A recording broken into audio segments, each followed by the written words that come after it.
What's up, everyone? I'm Josh Elkin. Welcome back.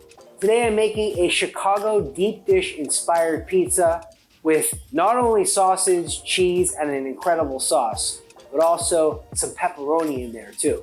Let's get on with the recipe. Before I get it on with this deep dish pizza, I'm not trying to offend anyone from Chicago or New York. I don't discriminate on pizza. I love deep dish, I love thin crust, I love Brooklyn style, I like anything with dough, sauce, and cheese. This is merely inspired by Chicago style deep dish pizzas. Now, as I was saying all that, we got some all-purpose flour and salt in the bowl of the stand mixer. I also added the yeast to the dry ingredients this time. Typically, I would bloom the yeast by adding it to some hot water with some sugar, but for this recipe, it doesn't require that. However, much like most dough, you do want to cover it and let it rest so all that gluten can get developed. For the cheeses for this deep dish pizza, I'm using two.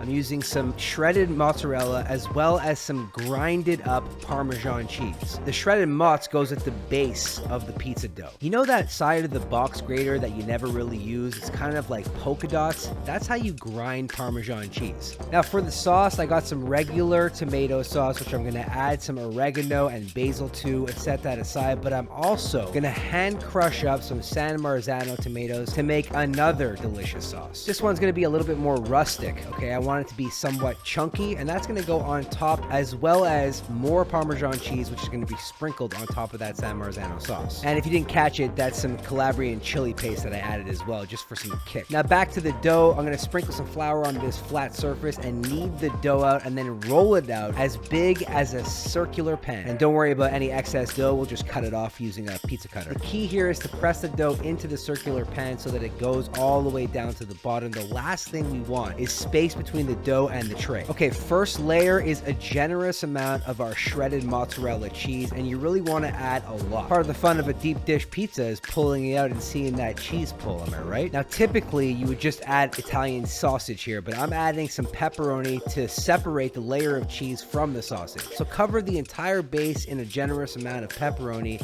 and then add Italian sausage and press everything in. Now keep in mind, when you cook this, the dough is going to expand, but the sausage is going to shrink. Also, in my experience, when you're laying down sausage, you don't want to disrupt the pizza. So you want to kind of flatten out the sausage meat into like a burger patty and then place it. Now, once all the ingredients are secure and it looks pretty, it's time to spoon on the sauce. Now, you want to be generous with this. You want to cover the entire circumference of this deep dish pizza and then sprinkle on some of that Parmesan cheese. Now, because this is thick and layered, you're going to want to bake it at 450 for 45 minutes. Check this out. It's a work of art, a layer of dough surrounding this pizza like a force field of crunch and softness. And then a layer of cheese, on top of the layer of cheese, a layer of pepperoni. On top of the pepperoni, some Italian sausage, and then a San Marzano crushed tomato sauce, followed by a nice sprinkle of Parmesan cheese.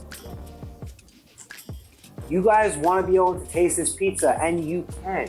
All you gotta do is head over to recipechampions.com, look for the deep dish pepperoni sausage pizza, and make it, because you won't be disappointed. I gotta finish this pie, and I'm not even mad about it. Bye.